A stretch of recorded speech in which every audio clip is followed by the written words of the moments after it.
Hey there, folks. I'm the Blockbuster Beach Bum, analyzing films you may or may not have seen on the big screen. Today, I'm discussing one of my favorite films of 2013, which also happens to be one of my favorite films of all time. I'm talking about Guillermo del Toro's science fiction film, Pacific Rim. For those of you unfamiliar with Pacific Rim, the story goes something like this. After a portal in the Pacific Ocean opens up, unleashing giant monsters, causing havoc and chaos throughout the world, humanity launches its only logical response. Build giant robots to punch the giant monsters. Very simple story. However, Pacific Rim on many fronts is actually quite a revolutionary movie. And that's why I'm here to discuss my top 5 reasons why Pacific Rim is secretly awesome. Point number 1, its action scenes. It obviously has to deliver on the action scenes, if nothing else. If you don't care about the characters, you have to at least enjoy some of the giant robots punching giant monsters, or vice versa. Usually in most of these movies, you get a lot of stupid build-up, maybe some hidden action scenes here and there, not many interesting characters, and then a final battle which tends to be just okay. In Pacific Rim, we get several battles in the film, and they're pretty lengthy battles at that, dealing in hand-to-hand combat between the robots and giant monsters. For example, my favorite sequence in the film is perhaps the fight in Hong Kong, where Pacific Rim's most famous giant robot, Gypsy Danger, has to take on 2 massively powerful threats. Guillermo del Toro does not hold back on these scenes, and I think that's very important in a movie, especially when we live in an age where found footage is somehow still very relevant. Cutting away from action scenes helps you keep your ratings down in the MPAA, i.e. Hunger Games, and some filmmakers like to cut away from the monsters entirely and deal with the human action. I'm talking about Gareth Edwards' Godzilla in that point. So it's actually kind of refreshing to see the amazing all-out balls-to-the-wall action Pacific Rim delivers. Some great scenes include Gypsy Danger, while in outer space, chopping the flying Otachi in half with its sword. And, well, any scene where Gypsy Danger is using its plasma cannon, taking a cargo ship and using it as a baseball bat. Just many awesome fanboy or fangirl type moments. Guillermo del Toro truly delivers on that front. Let's move on to our next point. Mako Mori. Mako is a unique character in my opinion. I think she's a really fantastic character, especially considering she's not based off of a previously established female character. And that I'll get to in a later point, what I mean by that. However, a lot of people don't particularly care for her for one reason or another, but I'll address why I like her. Her story is not necessarily a romantic story.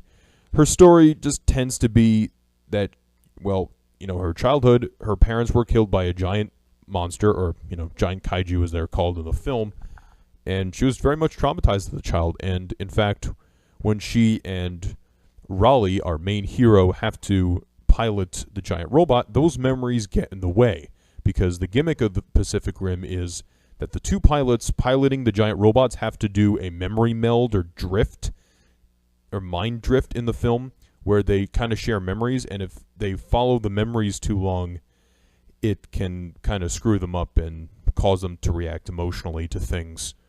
So, in that sense, she's actually quite an interesting character. And at the end of the film, she and Raleigh don't kiss at the end, which I think is kind of refreshing in an age where, a lot of heroes are just kind of saving the damsel and such.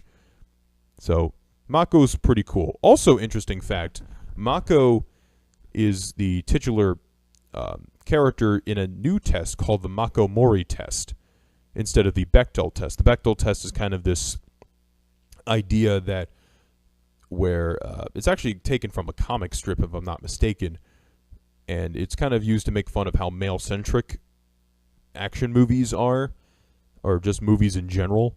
And the Mako Mori test is a altered version of the test because you have to take into account that there are, while we do have problems with female characters in movies, at least we do have characters like Mako Mori in Pacific Rim.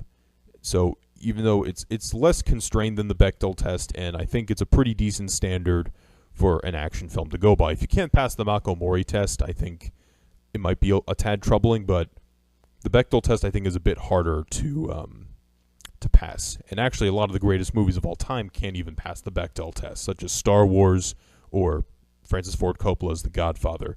So Mako, on a lot of fronts, is actually a pretty progressive character, and especially since 2013 also gave us Elsa and another film with Katniss Everdeen in the Hunger Games films. 2013 gave us some pretty good female leads. Our next point, the film is about the world saving the world. In a lot of action films, America is the center of the universe. And sure, America is an important superpower, don't get me wrong, but usually the other nations are treated as incompetent or evil. I mean, so many television shows are reliant on the fact that you have to believe that, all these Islamic people are evil. Maybe not all of them, but you're kind of left in that sense where a lot of TV's default villains are maybe Russians or Muslim terrorists or whatever the villain of the month is, whatever is the main threat, school shootings. Whereas in Pacific Rim, you have the Russian, Chinese, Australians, and America unite to protect the world. I mean, there's other countries involved too, presumably, which is why I would love in Pacific Rim 2 for the other nations to kind of participate more. But that's really refreshing in Pacific Rim to see that all these different world nations are uniting together for a common cause. It's not just America being the only one doing this. It's everybody's taking their fair share. And I think that's very important, especially in a box office environment where box office totals are actually quite reliant on the foreign box office.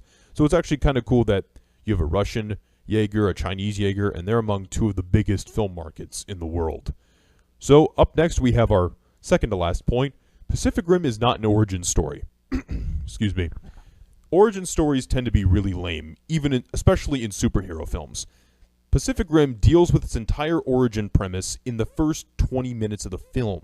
You get the whole spiel on why the creatures are attacking, or at least what you need to know at that point, and describes how we eventually prepared for the warfare against the giant monsters, does it very quickly, very efficiently, and we get a great action scene which develops our main hero in the very beginning. It's not just an entire movie dedicated to those 17 minutes, if that makes sense. What I mean being that the entire movie does not start with them sensing that there are monsters or such things. The end of the movie isn't the last part of the opening scene where Raleigh is nearly killed by a kaiju, a giant monster, and his Jaeger, his giant robot, is basically destroyed, and his brother, who was his co-pilot, is dead.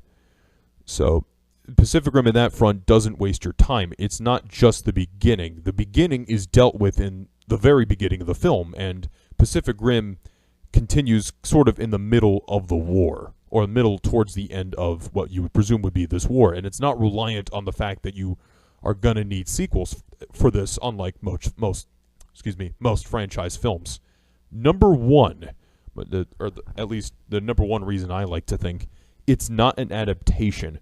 Granted, Pacific Rim takes a lot of influence from Power Rangers, anime, Japanese monster films, other giant monster films, but Pacific Rim is its own unique thing, which is refreshing in an environment filled with Transformers, Spider-Man, Avengers. And I'm not saying all of these things are bad. I mean, some of them are just not very good, but I think we need more original concepts in theaters, whereas I think we need really great original science fiction or genre properties that are not reliant on a source material like a comic book from the 60s, a comic book from the 30s, or a radio show from the 40s or 30s, or a toy commercial from the 80s.